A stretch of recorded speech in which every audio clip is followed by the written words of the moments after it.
Christmas morning should have been magical. Instead, my phone rang at 7 a.m. with my sister Jessica's voice shrieking demands. "Bridget, you'll babysit the kids while Derek and I take a surprise cruise to the Bahamas. We leave tomorrow." I sat up in bed, stunned. "What? No, Jessica. I have plans with Marcus plus a work deadline." Her voice turned venomous. "You're so selfish, it's Christmas." Within hours, my entire family bombarded me with guilt trips, accusations, threats to exclude me from family events. Mother Patricia sided with Jessica completely, while I stood firm despite their emotional manipulation tactics. The phone call with Jessica had ended with her slamming down the receiver, but the real battle was just beginning. As I sat in my small apartment kitchen, still in my Christmas morning pajamas, I realized this wasn't just about babysitting. This was about 28 years of being the family doormat. Growing up, I was always the reliable one. When Jessica wanted to go to parties in high school, I covered her chores. When she needed money for college trips, I gave up my summer job earnings. When she got married to Derek, a successful investment banker, I planned the entire wedding for free while she went on her bachelorette trip to Europe. Marcus had been making coffee when the call came, and now he sat across from me, his dark eyes filled with concern. "You know this isn't really about the kids, right?" he said gently. Marcus worked as a high school counselor and had a way of seeing through people's facades. "This is Jessica testing how much she can still control you." I wanted to argue, but deep down, I knew he was right. Just last month, Jessica had volunteered me to house sit for Aunt Sarah's 3 cats while she went to a casino weekend, never asking if I was available. The month before that, she told Uncle Tommy I would help him move his furniture again without consulting me. The doorbell rang at 10 a.m. Through the peephole, I saw Mother Patricia's stern face, her gray hair pulled back in the tight bun she wore when she meant business.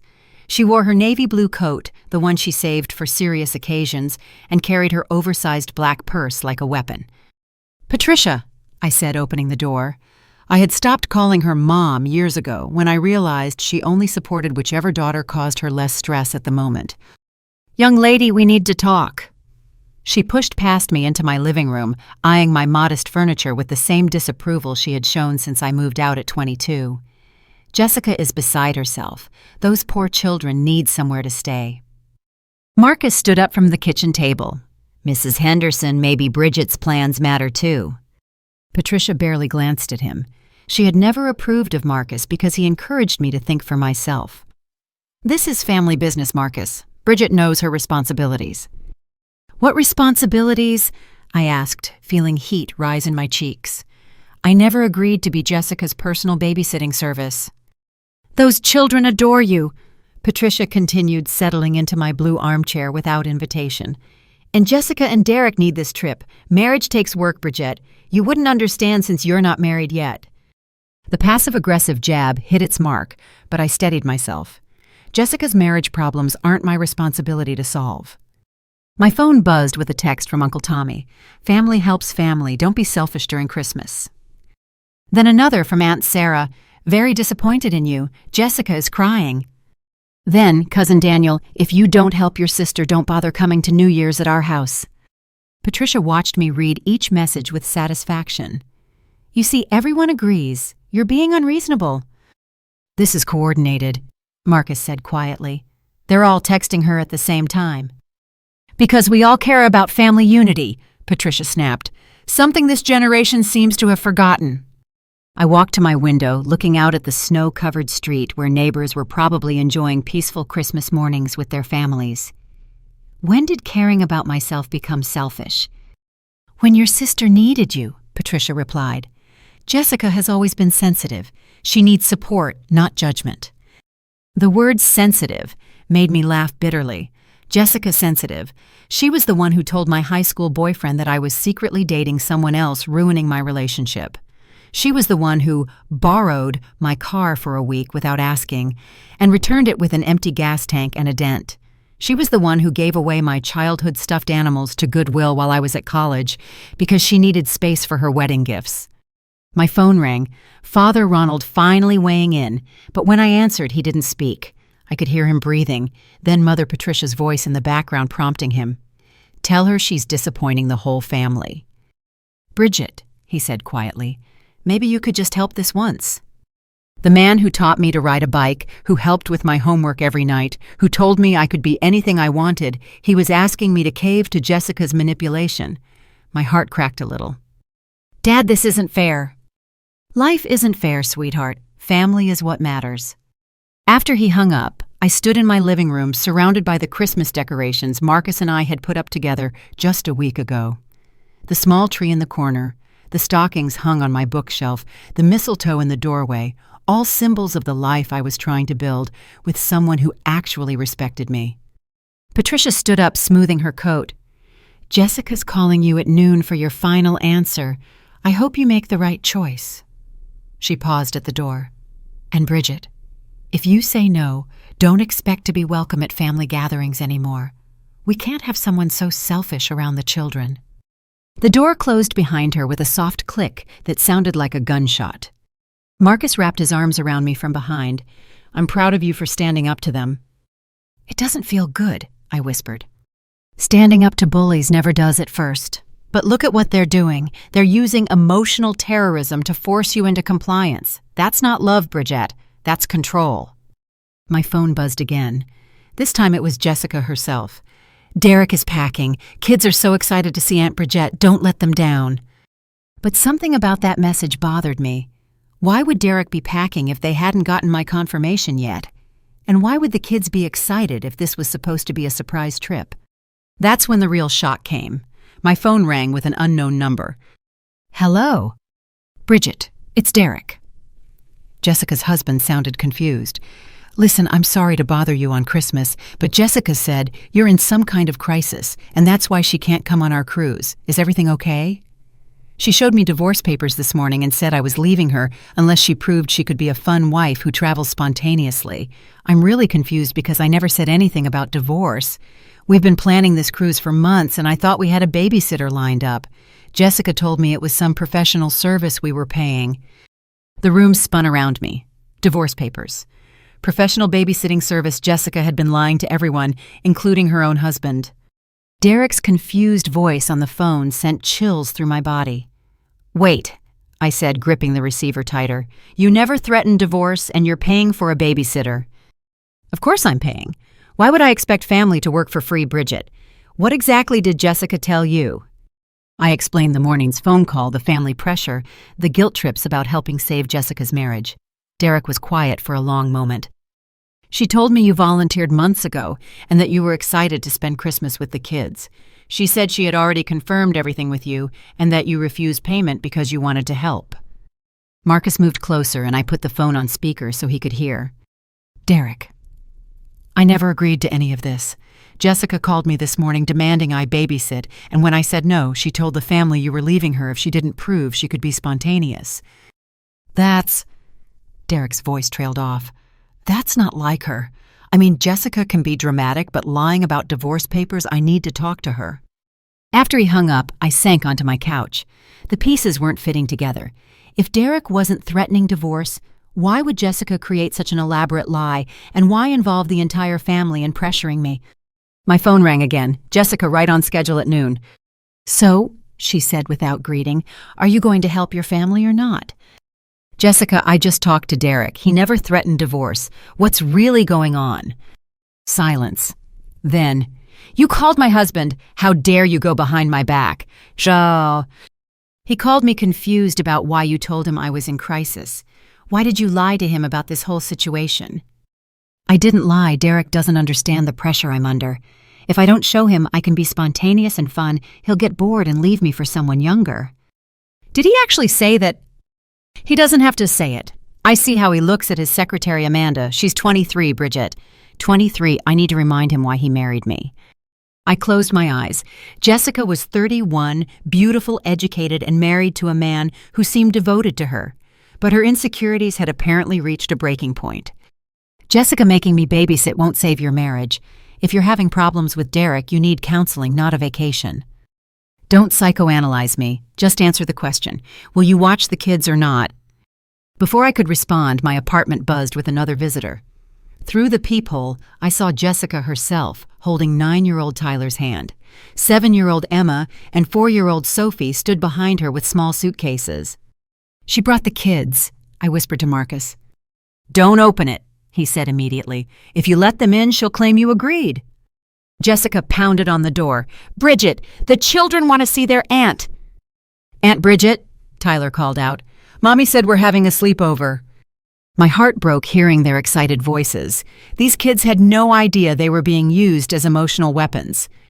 Jessica, I called through the door, take the children home. We can discuss this without involving them. I told Derek we were leaving them here. The cruise ship won't wait. Open this door. I never agreed to babysit. You can't abandon your children on my doorstep. It's not abandonment, you're family. Marcus stepped beside me. Jessica, this is illegal. You can't leave children with someone who hasn't consented to watch them. Mind your own business, Marcus. This is family. The children started getting upset, sensing the tension. I could hear Emma crying, and Sophie asking why everyone was yelling. Take them home, Jessica, now. Fine, she screamed, but don't expect any of us to forgive you for this. You're ruining Christmas for those innocent babies. I listened to her march the children away, my heart pounding. Through my window, I watched her load them back into her SUV, all 3 kids crying now. Marcus rubbed my shoulders. You did the right thing. But it didn't feel right. My phone immediately started ringing with more family members, all furious that I had made Jessica cry in front of her children. Grandmother Helen, now 86 and struggling with early dementia, called sobbing.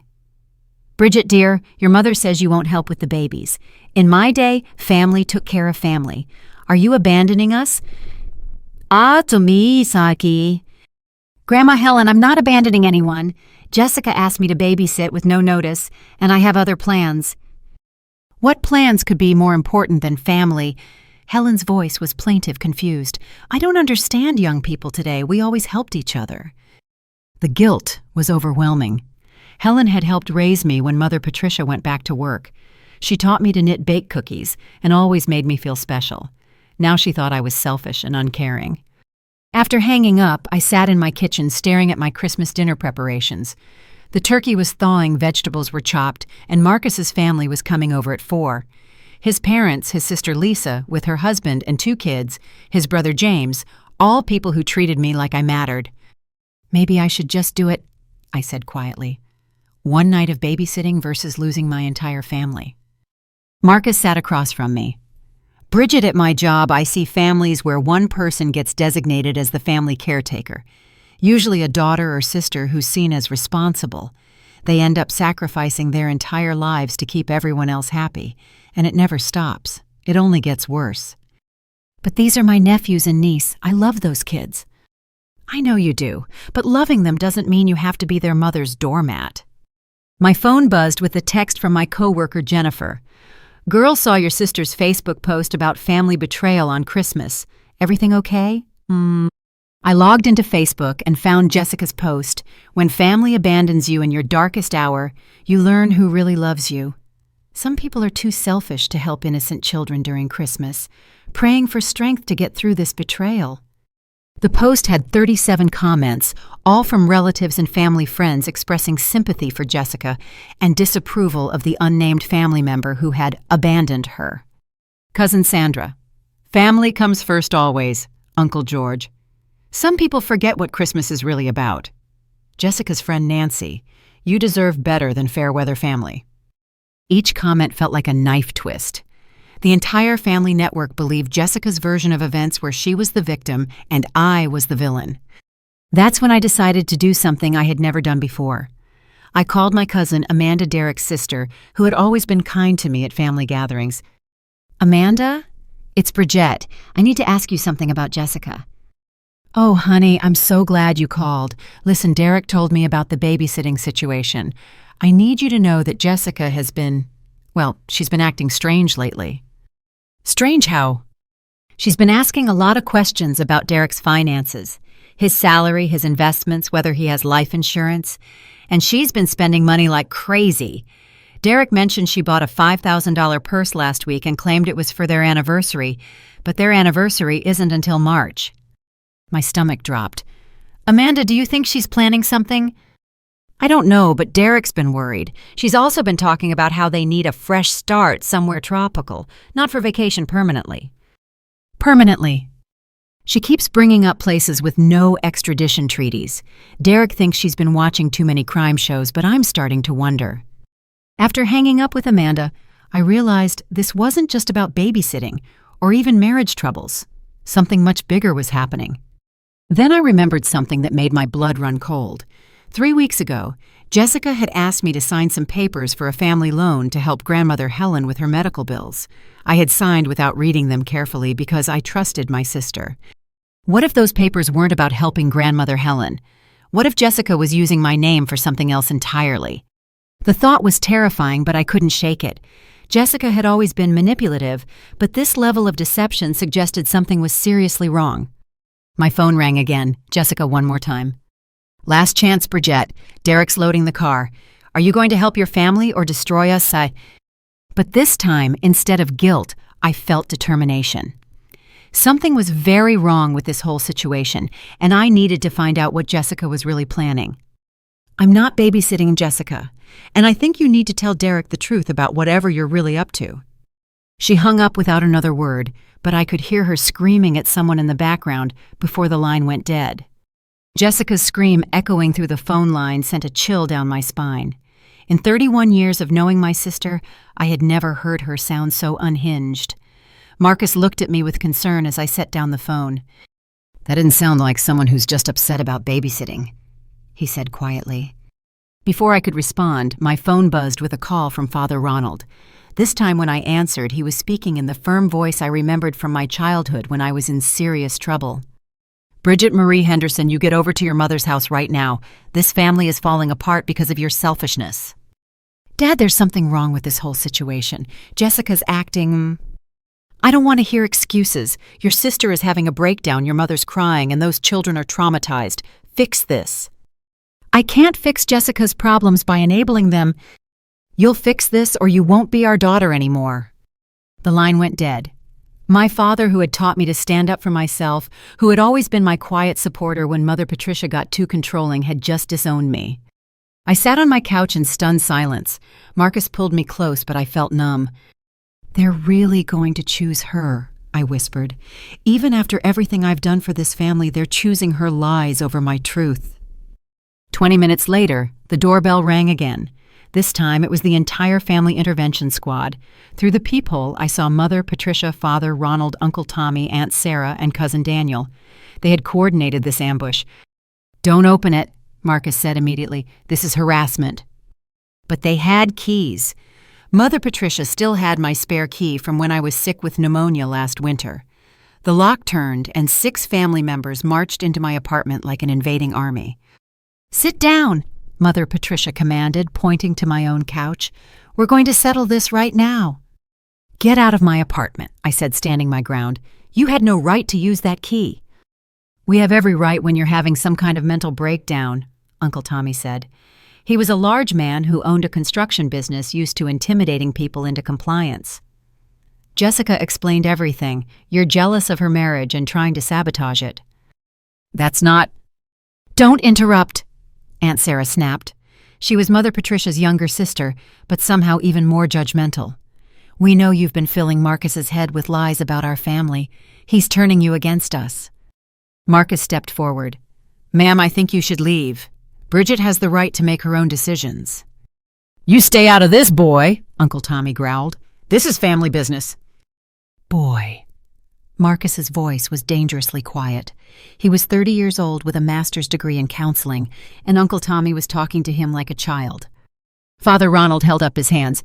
Everyone calm down. Bridget, just listen to reason. Jessica showed us the papers Derek gave her. He really is threatening divorce if she doesn't prove she can be spontaneous. Those children need stability right now. What papers? I asked. Mother Patricia opened her purse and pulled out official-looking documents. Divorce papers filed 2 weeks ago. Derek's lawyer drew them up. I took the papers and read them carefully. They looked real, but something felt off. The lawyer's name was listed as Johnson and Associates, but the letterhead looked cheap printed on regular paper instead of professional stationery. Can I make a copy of these? I asked. Why? Aunt Sarah demanded. Because something doesn't look right. Cousin Daniel laughed cruelly. Now you're a legal expert. Just admit you're wrong and help your sister. That's when Marcus spoke up again, his counselor training kicking in. Has anyone actually talked to Derek about these papers? The family exchanged glances. Jessica said he's too upset to discuss it, Mother Patricia said. But you just took her word for it. You didn't verify anything. We don't need to verify our daughter's word, Father Ronald said firmly. We trust Jessica. More than you trust me, apparently, I said quietly. The room fell silent. Finally, the truth was out in the open. Mother Patricia's voice was ice cold. Jessica has never given us reason to doubt her. She's married, stable, has beautiful children. You're still playing house with a boyfriend, working a job that barely pays your bills, living in this tiny apartment. Which daughter would you trust? The words hit like physical blows. Everything I had worked for, my independence, my career, my relationship, all dismissed as failures compared to Jessica's picture-perfect life. Get out, I said quietly. Excuse me. Uncle Tommy stepped closer, trying to intimidate me in my own home. Get out of my apartment, all of you, right now. You're making a mistake, Aunt Sarah warned. We won't be back. You choose Marcus over family. You live with the consequences. And Jessica's children will never know their aunt, Mother Patricia added, delivering the final blow. You'll be a stranger to them. As they filed out, Father Ronald paused at the door. For a moment, I thought he might apologize, might show some sign of the man who used to read me bedtime stories. Instead, he said quietly, I'm ashamed of who you've become, Bridget.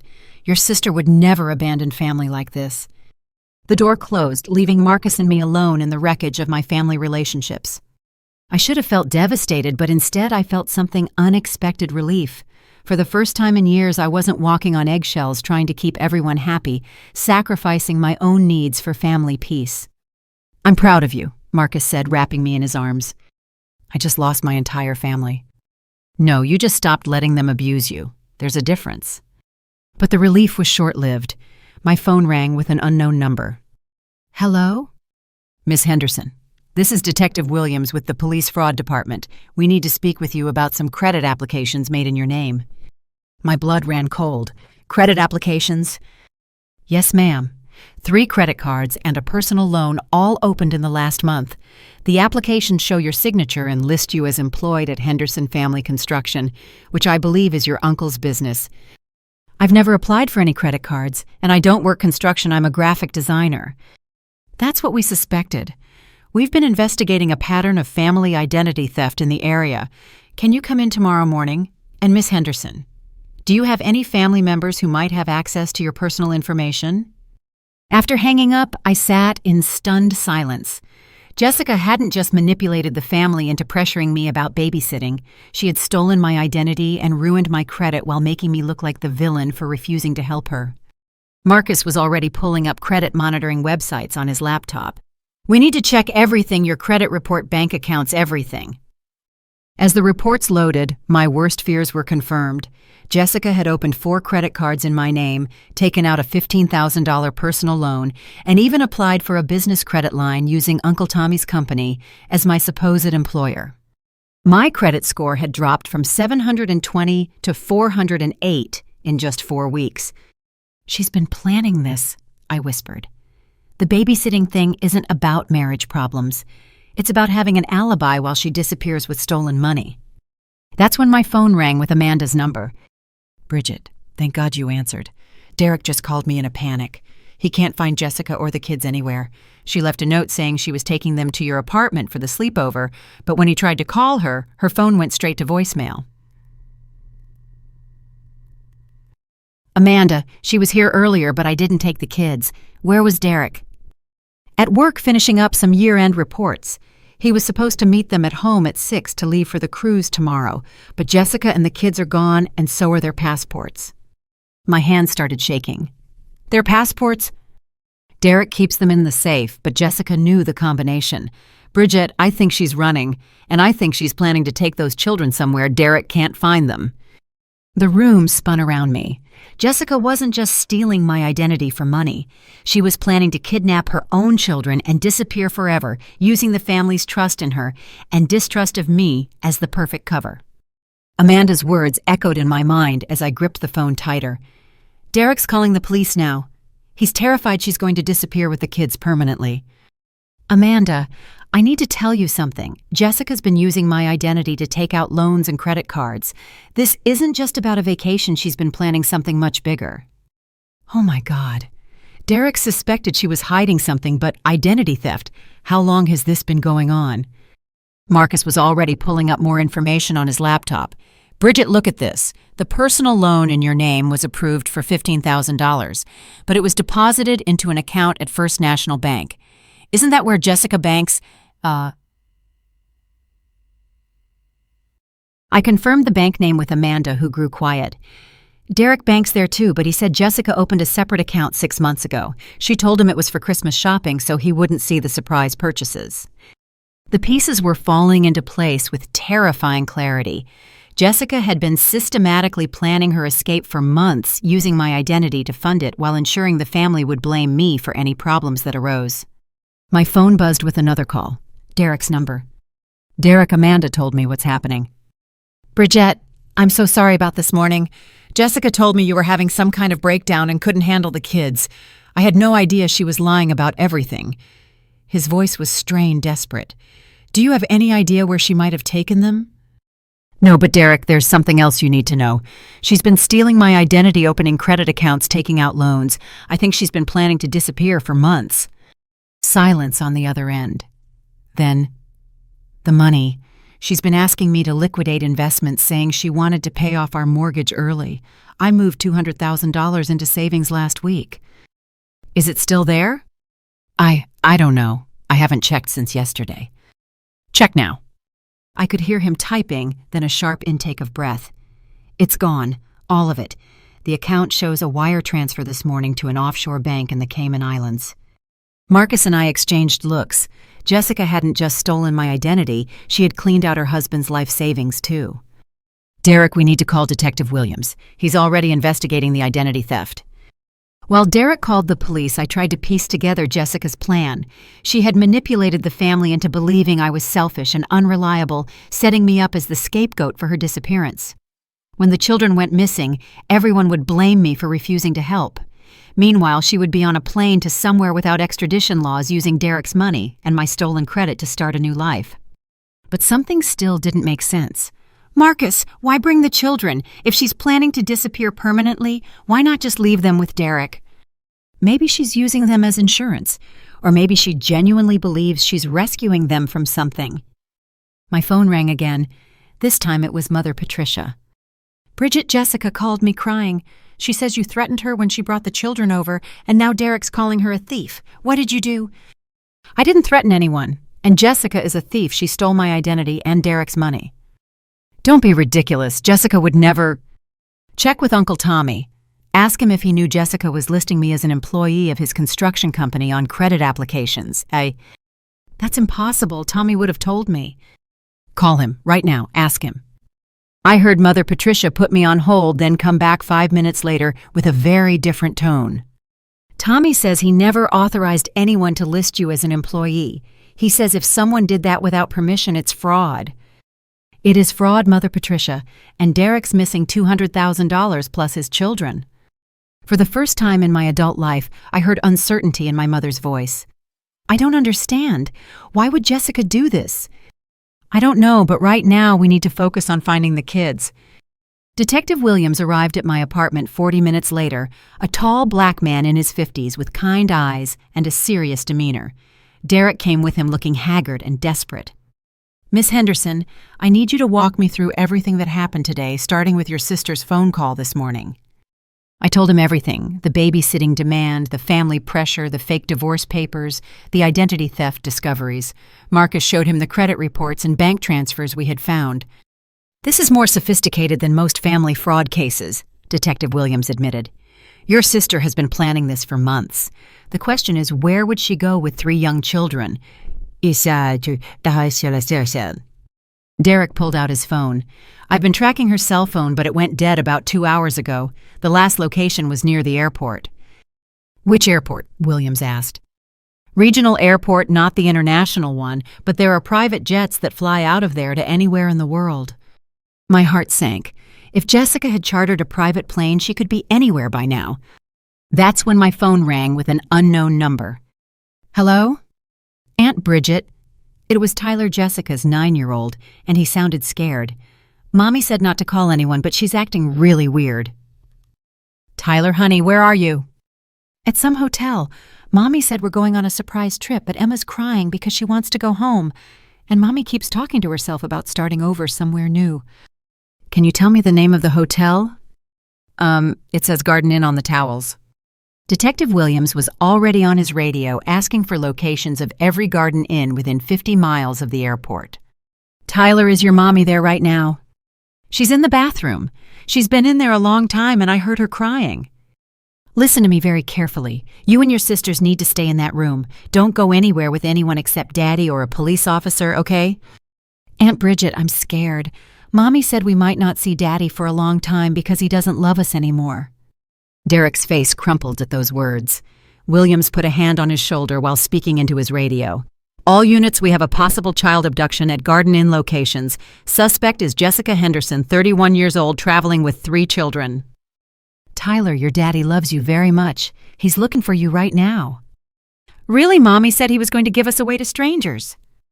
That's not true, sweetheart. Daddy would never give you away. Suddenly, I heard Jessica's voice in the background. Tyler, who are you talking to? The line went dead. Detective Williams was already heading for the door. We found them, Garden Inn near the regional airport. Units are on the way, but we need to get there now. As we raced through the evening darkness toward the hotel, I thought about Tyler's scared voice. Emma crying. Little Sophie probably confused and frightened. Jessica's desperation had put her own children in danger, all while convincing the family that I was the villain.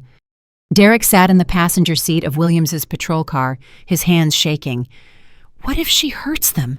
What if she thinks she has no choice but to— She won't hurt her children, Williams said firmly. This type of crime is about escape, not violence. She's desperate, but she's not dangerous to the kids. But as we pulled into the hotel parking lot and saw the SWAT team surrounding the building, I wasn't so sure. Desperate people make desperate choices, and Jessica had already proven she was capable of elaborate deception and betrayal. The question was, how far would she go to avoid facing the consequences of what she had done? The Garden Inn parking lot looked like a war zone. Police cars with flashing lights surrounded the 3-story building, while SWAT team members took positions near the exits. Detective Williams spoke quietly into his radio as Derek paced behind the patrol cars, desperate to reach his children. They're in room 208 Valence, Williams reported. Hotel manager confirmed check-in under Jessica Henderson 4 hours ago. She paid cash for 3 nights. 3 nights, Derek repeated hollowly. She was planning to stay here for 3 days. What was she waiting for? I had been wondering the same thing. If Jessica wanted to disappear permanently, why not leave immediately? Why hole up in a hotel just 20 minutes from their house? That's when Amanda arrived, pulling into the parking lot with Uncle Tommy right behind her. She ran straight to Derek while Tommy approached me with an expression I had never seen before: shame. Bridget, Tommy said quietly, I need to apologize. That credit application Detective Williams showed me, Jessica forged my signature too. She listed herself as my office manager, and you as a construction worker. I never authorized any of it. How did she get access to your company information? That's what I've been trying to figure out. Then I remembered she helped Sarah organize my files last month when I was recovering from back surgery. She said she wanted to surprise me by getting everything computerized. The puzzle pieces clicked into place. Jessica had used Uncle Tommy's recovery period to steal business documents, then forge signatures to make herself look like a legitimate employer who could vouch for my employment. She had been planning this for weeks. Amanda grabbed my arm. Bridget, there's something else. I've been going through Derek's bank statements. Jessica didn't just steal $200,000. She's been skimming money for months. Small amounts, $500 here, $1,000 there, always just under the amount that would trigger automatic alerts. How much total? At least $50,000, maybe more. And look at this. She showed me a bank statement on her phone. She's been making payments to something called Cayman Trust Services for 6 months. Detective Williams overheard and called Amanda over to examine the evidence. Meanwhile, Derek's phone rang. "It's Jessica," he said, showing us the caller ID. Williams nodded. "Answer it, but keep her talking. We need to understand her state of mind." Derek put the phone on speaker with shaking hands. "Jessica, thank God. Are the kids okay?" "They're fine." Jessica's voice sounded strange, flat, and emotionless. "Derek, I need you to listen very carefully. I know you've probably called the police by now, and I know they're probably surrounding this hotel." Williams frowned. Jessica shouldn't have been able to see the police presence from her second-floor window. "Jessica, just come out with the children. We can work through this." "No, we can't. You don't understand what I've had to do to protect our family." "Protect us from what?" "From poverty. From losing everything. Derek, your company is going under. I've seen the reports you think you've hidden from me. Henderson Investments is about to collapse, and when it does, we'll lose the house, the cars, everything." Derek looked confused. "Jessica, that's not true. The company is fine. We had our best year ever." "I saw the papers in your briefcase, the ones about offshore accounts and hidden debts." Williams stepped closer, realizing what had happened. In a whisper, he said, "She's been misunderstanding legitimate business documents. Your offshore accounts, they're legal investments, aren't they?" Derek nodded frantically. "Those are client portfolios. I manage international investments for wealthy clients. It's completely legal and profitable."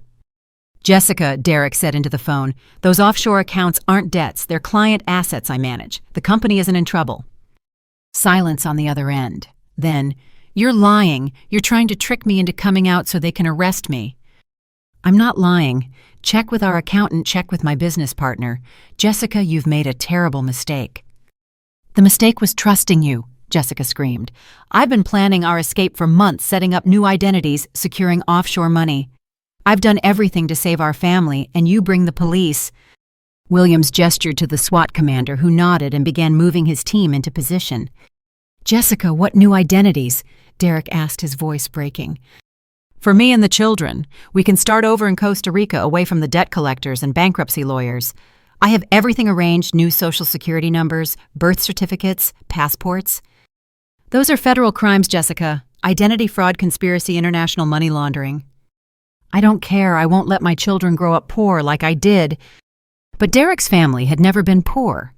They owned a 4-bedroom house in an affluent suburb, drove luxury cars, took expensive vacations. Jessica's perception of reality had become completely distorted. Williams took the phone. "Mrs. Henderson, this is Detective Williams. I need you to listen to me very carefully. Your children are frightened and they need to see their father. Will you let them come downstairs?" "Who is this Derek? Who are you talking to?"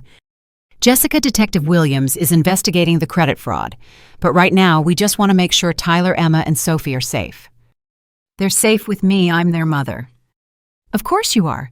But they're scared, Jessica. Tyler called his aunt because he was worried about you." The line went quiet for several long moments. "Tyler called Bridget?"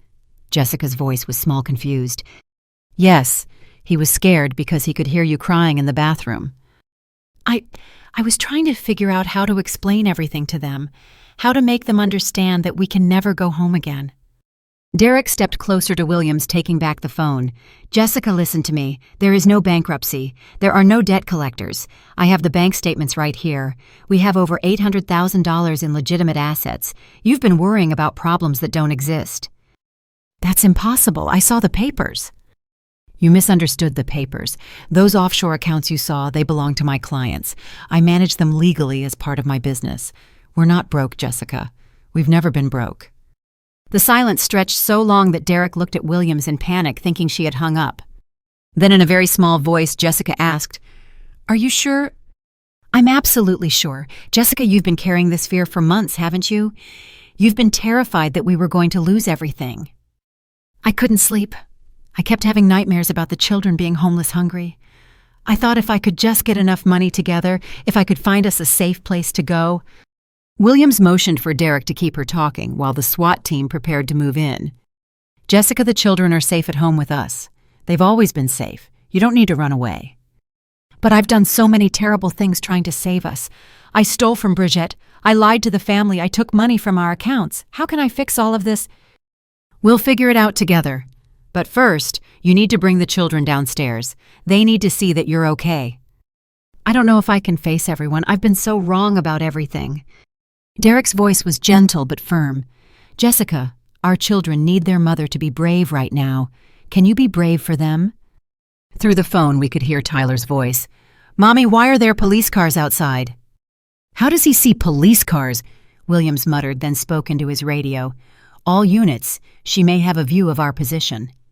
Jessica's voice came back sounding more present than before.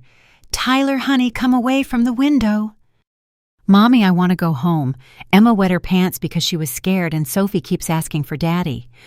That seemed to break through Jessica's delusions more than anything Derek or Williams had said. "Tyler, go get your sisters. We're going to go see Daddy now." "Really, we can go home?" "Yes, baby, we can go home." Williams signaled the SWAT team to stand down as the hotel's front entrance opened. Jessica emerged holding Sophie with Tyler and Emma clinging to her sides. All three children looked exhausted and confused, but unharmed. Derek ran to them, gathering all four into a desperate hug as Jessica collapsed into sobs. "I'm so sorry," she kept repeating. "I'm so sorry. I thought I was protecting them. I thought we were going to lose everything." As the police gently separated Jessica from her children to place her in custody, Tyler ran to Derek. "Daddy, is Aunt Bridget here? I want to tell her thank you for helping us." I stepped forward from behind the patrol car where I had been watching everything unfold. "Hi, Tyler." He ran to me and wrapped his arms around my waist. "Aunt Bridget, I was so scared. Mommy kept saying we could never go home, but I just wanted my own bed and my stuffed elephant." Emma and Sophie joined the hug, both crying. "Aunt Bridget, why was Mommy so sad?" Emma asked. "Sometimes grown-ups get scared about things that aren't really scary," I told them. "But your mommy loves you very much. She just got confused." As Detective Williams led Jessica to his patrol car, she looked back at me. "Bridget, I'm so sorry about everything. The family turning against you, the money, the lies. I don't know how to make it right." For the first time in hours, I felt something other than anger toward my sister. She looked small, broken, nothing like the confident woman who had demanded I babysit that morning. "We'll figure it out, Jessica. The important thing is that the kids are safe." But even as I said it, I knew that figuring it out would be complicated. Jessica faced serious federal charges. Derek would need time to process the betrayal, and the children would need therapy to understand what had happened. And my family, the same people who had gathered in my apartment to pressure me into submission, would now have to face the truth about who Jessica really was and what I had been trying to protect them from all along. The police station at 11 p.m. felt surreal with harsh fluorescent lights and the constant buzz of activity, even in the late hours. I sat in Detective Williams' office with Derek and Amanda, giving statements about the identity theft and financial fraud, while Jessica was processed in another part of the building. "The children are at my house with my parents," Amanda reported. "They're confused but physically fine. Tyler keeps asking when his mommy is coming home." Detective Williams looked up from his paperwork. "That's going to depend on several factors. Mrs. Henderson is facing federal charges for identity theft, wire fraud, and conspiracy to commit money laundering. The kidnapping charges might be dropped since she's their mother and didn't cross state lines, but the financial crimes are serious." Derek slumped in his chair. How did I not see any of this? How did I miss that my wife was having a complete break from reality? "Derek, Jessica hid this very well," I said gently. "She had me convinced she was just being dramatic about your marriage. I never suspected she was planning something this elaborate." "But the signs were there," he insisted. "The secret bank account, the questions about my business, the excessive spending. I just thought she was being Jessica." Williams leaned back in his chair. "Mr. Henderson, people with mental health crises can be extremely good at hiding their symptoms, especially when those symptoms involve paranoid thinking. Your wife genuinely believed your family was facing financial ruin. In her mind, everything she did was protective." "What happens now?" Amanda asked. "Well, the good news is that most of the stolen money can be recovered. The offshore accounts are frozen, and the credit cards opened in Miss Henderson's name will be closed, and the debt forgiven as fraud. The bad news is that Mrs. Henderson will likely face federal prison time." Derek's phone buzzed with a call from his lawyer, David Chen, who had been working since evening to understand the legal situation. "Derek, I've been reviewing everything with the federal prosecutor. They're willing to discuss a plea agreement if Jessica undergoes psychiatric evaluation and makes full restitution." Derek put the call on speaker. "What kind of plea agreement?" 2 to 5 years in federal prison with possibility of supervised release after 18 months if she completes mental health treatment. But Derek, there's something else. The prosecutor is concerned about the sophistication of this fraud. Jessica didn't just steal money, she created false business documents, forged signatures, and set up complex financial structures. This suggests planning and premeditation. Williams frowned. What are you saying? I'm saying the prosecutor suspects Jessica had help. This level of financial manipulation usually requires expertise in banking regulations, international finance, and document forgery.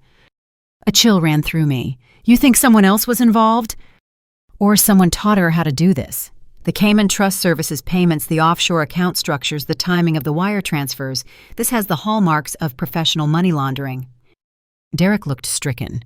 Who would Jessica know with that kind of expertise? That's when I remembered something that had been bothering me all day.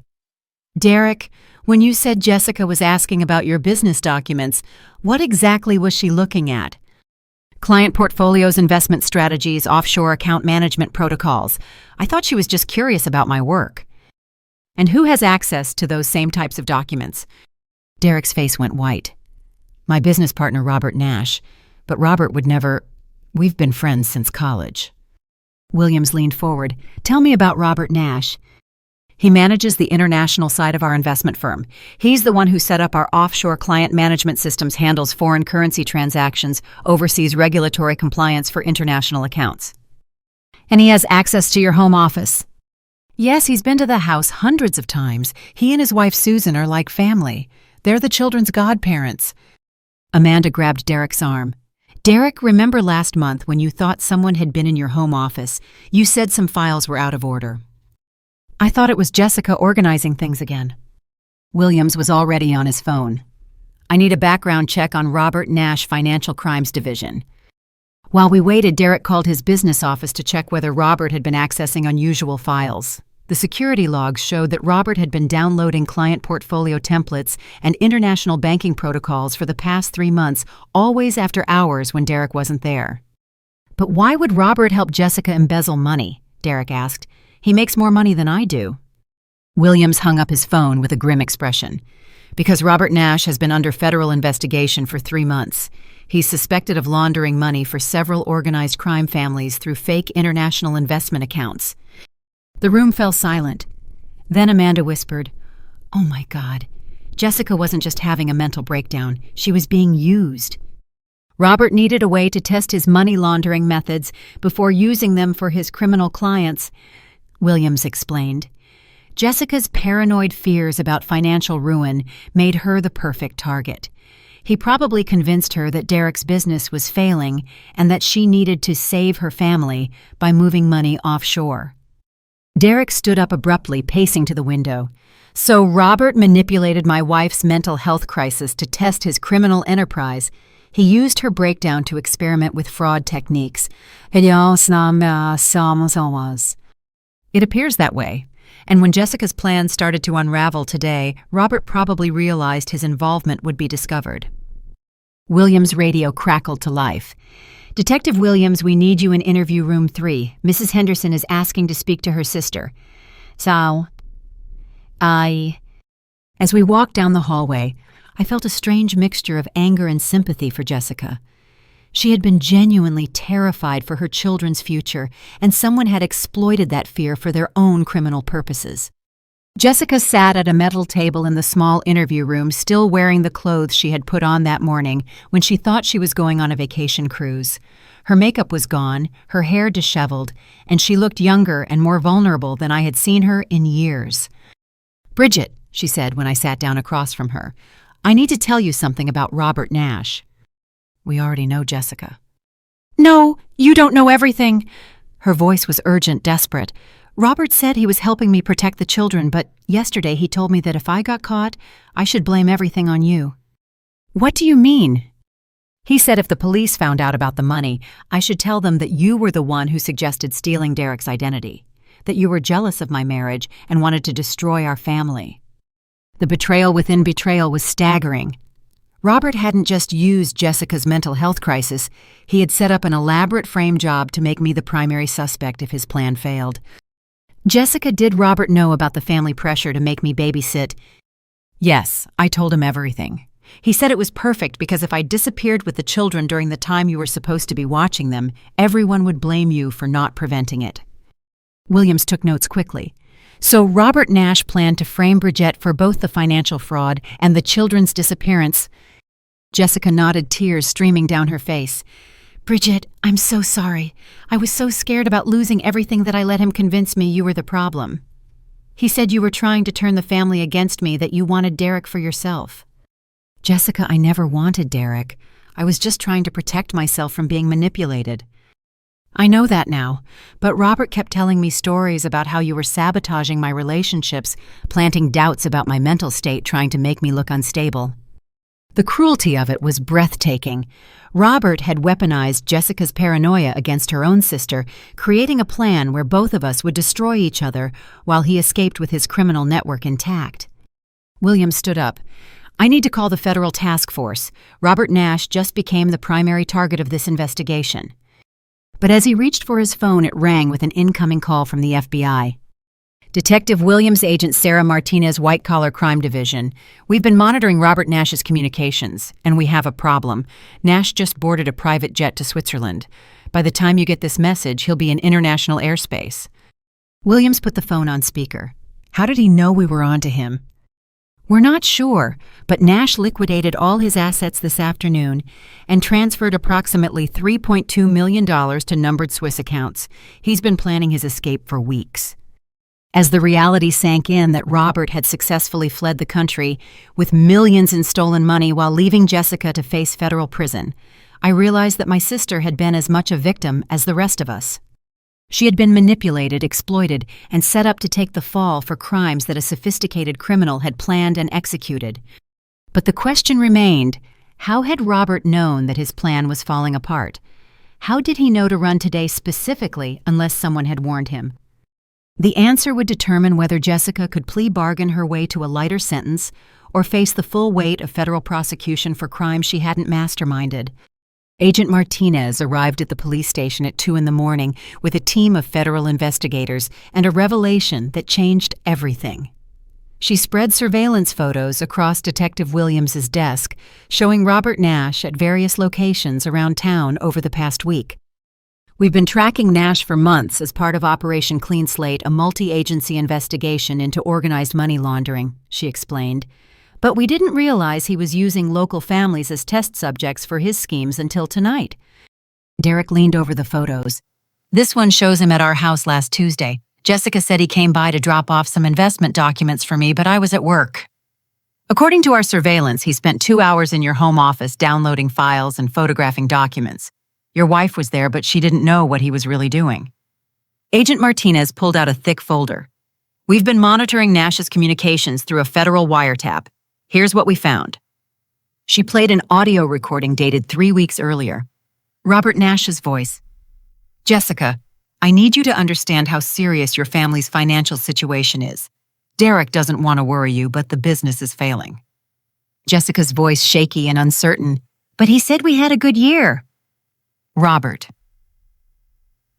He's lying to protect you.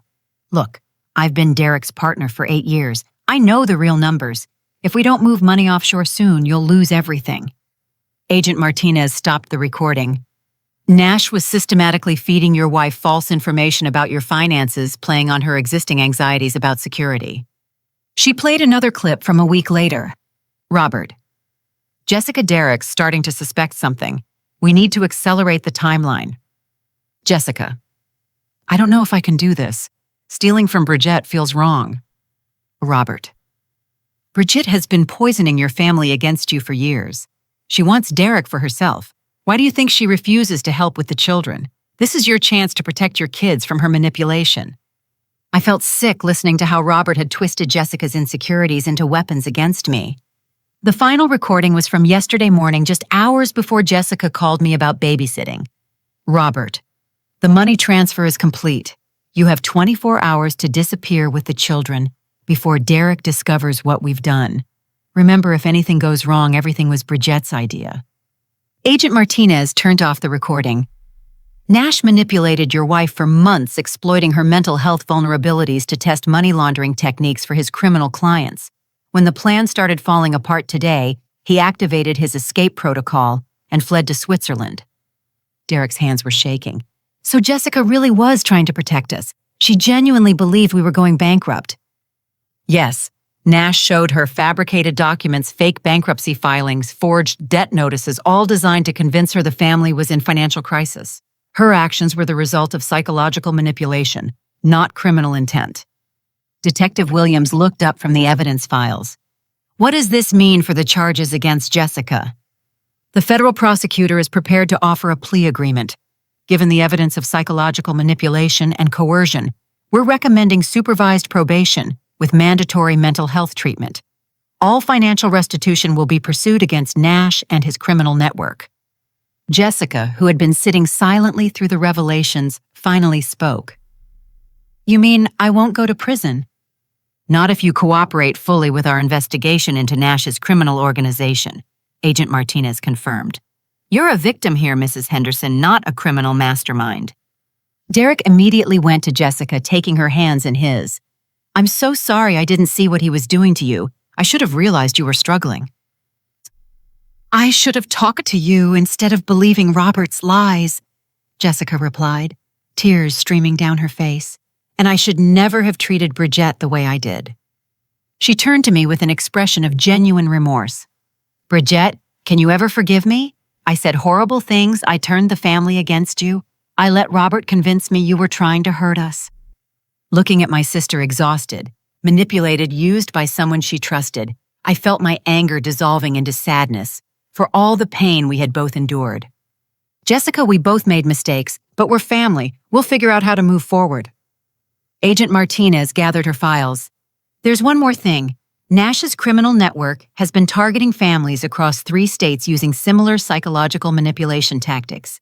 Your willingness to testify about his methods could help us prosecute organized crime figures who have been laundering money for years. Over the following months, our family slowly began to heal. Jessica entered intensive therapy to address the anxiety and paranoia that had made her vulnerable to Robert's manipulation. Derek took a leave of absence from work to focus on his wife and children's recovery. The hardest conversations were with our parents and extended family, who had to confront their role in the crisis. Mother Patricia admitted that she had always favored Jessica and dismissed my concerns without consideration. Father Ronald acknowledged that his silence during family conflicts had enabled dysfunction rather than promoting peace. Uncle Tommy helped restore my credit and formally apologized for doubting my character. Aunt Sarah and Cousin Daniel followed suit, each acknowledging how quickly they had turned against me without seeking the full truth. The children required therapy to process their frightening experience, but they were resilient. Tyler, Emma, and Sophie gradually returned to normal routines, though they remained closer to Derek than before, having learned that sometimes adults make serious mistakes. Robert Nash was eventually arrested in Switzerland and extradited to face federal charges. His criminal organization was dismantled, and millions of dollars in stolen assets were recovered. Jessica's testimony was crucial in securing convictions against several organized crime figures who had been using Nash's services for money laundering. 6 months after that terrible Christmas morning, Jessica invited me to lunch at a small cafe near her house. She looked healthier than she had in years, her anxiety medication properly managed, and her therapy helping her develop better coping strategies. I've been thinking about what you said that day, she told me over coffee, about how loving someone doesn't mean enabling their worst impulses. That applies to all of us, I replied. I should have tried harder to understand why you were so frightened instead of just getting defensive. No, Bridget, you set boundaries with someone who was treating you badly. That's healthy even when it's family. We talked for 2 hours, really talked for the first time since we were children. Jessica shared her struggles with feeling inadequate compared to Derek's success, her fears about not being a good enough mother, her anxiety about financial security that had made her vulnerable to Robert's lies. I shared my own struggles with always trying to keep peace in the family, sacrificing my own needs to avoid conflict, and how learning to say no had actually been an act of love for both of us. A year later, Marcus and I were married in a small ceremony at Derek and Jessica's house, surrounded by a family that had learned the difference between loyalty and enablement. Jessica served as my maid of honor, and Tyler, Emma, and Sophie were our ring bearers. During the reception, Mother Patricia approached me with tears in her eyes. "Bridget, I need to thank you."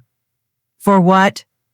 "For refusing to babysit that Christmas morning. If you had agreed, Jessica would have successfully disappeared with the children, and we never would have discovered what Robert was doing to her.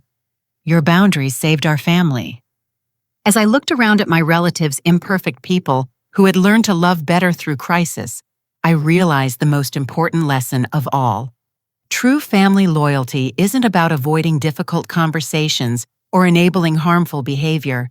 It's about caring enough to tell the truth, set healthy boundaries, and protect each other from both external threats and internal dysfunction. Sometimes the most loving thing you can do is say no to people you love, especially when their requests come from a place of pain rather than genuine need. Marcus and I now live in a house just 10 minutes from Derek and Jessica, close enough for the children to visit regularly, but far enough to maintain our independence. We have dinner together most Sundays, and the conversations are honest, sometimes difficult, but always rooted in genuine care rather than manipulation. Jessica continues therapy and has become an advocate for families affected by financial fraud. She speaks at conferences about recognizing the warning signs of psychological manipulation and helps other victims understand that being exploited doesn't make them weak or foolish. Derek rebuilt his investment firm with stronger oversight and security protocols. He and Jessica renewed their wedding vows on their 10th anniversary this time with a foundation of honest communication and mutual respect. The children are thriving. Tyler wants to be a police officer when he grows up, inspired by Detective Williams. Emma has decided to become a therapist to help families like ours. Sophie is still too young to understand everything that happened, but she knows she's surrounded by adults who will protect her from harm. Every Christmas morning, I wake up grateful for the crisis that taught us the difference between love and manipulation, between family loyalty and family dysfunction. That terrible phone call from Jessica was actually the beginning of our healing, though none of us could see it at the time. The note that Jessica found when she returned to my apartment that Christmas morning, the one that made her scream, was simple but life-changing. It read, "I love you too much to enable behavior that's hurting us both. When you're ready to tell the truth about what's really happening, I'll be here to help you figure it out." Sometimes the most powerful response to family manipulation is simply refusing to participate in it. Sometimes saying no is the most loving thing you can do. Have you ever had to set difficult boundaries with family members who were asking too much of you? How do you balance family loyalty with protecting your own well-being? I'd love to hear your thoughts in the comments below. Your experiences might help someone else who's facing similar challenges. Thank you for following Bridget's journey with me today. If this story resonated with you, please like this video and subscribe for more real-life stories about finding strength in difficult family situations. And don't forget to share this with someone who might need to hear that setting boundaries isn't selfish. It's necessary for everyone's health and happiness. Remember, you can love your family deeply while still protecting yourself from manipulation and abuse. Sometimes the most courageous thing you can do is simply refuse to enable behavior that's hurting everyone involved. Until next time, take care of yourselves and the people you love in healthy, sustainable ways.